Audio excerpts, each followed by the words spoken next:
an instant, a young musician is murdered after another woman is attacked close by. The killer hides in plain sight. Tonight, ABC's Stephanie Ramos reports on a chilling double crime in an all-new 2020 episode, Her Last Note. She joins us live right now. Stephanie, this story actually happened right here in Southeast Wisconsin. Many of our viewers may remember our coverage in 2013. Yeah, it did. It happened in Hartford, Wisconsin, just about 45 minutes away from Milwaukee. So Jessie Blodgett was this young woman, just about 19 years old, when she lost her life. She was a gifted musician and performer with her entire life ahead of her. But that promise is shattered when Jessie is found brutally murdered, strangled in her own bed. Fear, as you can imagine, quickly grips this small town of Hartford, Wisconsin.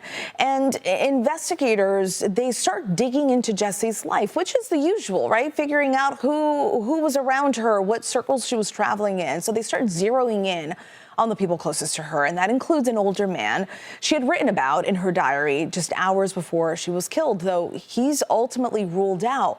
But the case takes a shocking turn. Not long after Jessie's murder, detectives, they get a call from a nearby town. A man armed with a knife had attacked a young woman walking her dog in a park, and a clue left behind at that scene ends up linking both crimes to the same killer, which happened to be Jessie's close friend.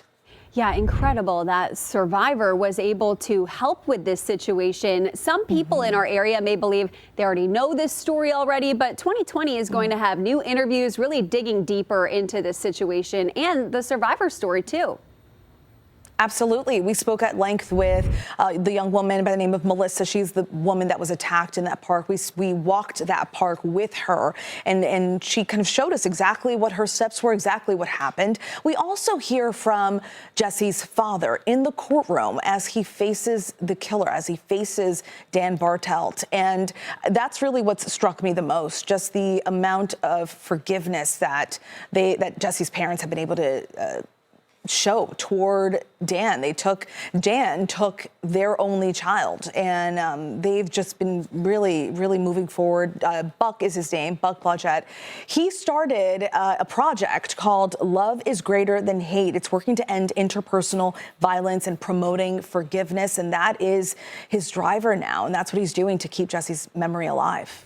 Love that they were able to sort of create something so positive out of such a horrible situation. Yeah. Is there anything else that really surprised you about this story that you think viewers would like to know?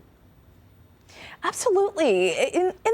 At the beginning of this investigation, when we spoke with Melissa, the young woman who had been attacked in that park, and it was shocking to hear that when she told police, when she went to investigators and told them what had happened to her, they didn't really believe her because this was such a safe town, because nothing like that had ever happened. And it took a couple of hours of her sharing her story, and then investigators kind of looking into it for police to figure out that she was actually telling the truth. And there was a crucial detail that was found at the scene at the park and also in Jessie's bedroom, underneath her bed where she was killed. And that really is what brought this case to a close. Yeah, definitely a story people will not want to miss. Stephanie, thank you so much. An all-new episode of 2020, Her Last Note, is tonight at 8 right here on WISN 12. That's followed by 12 News at 10.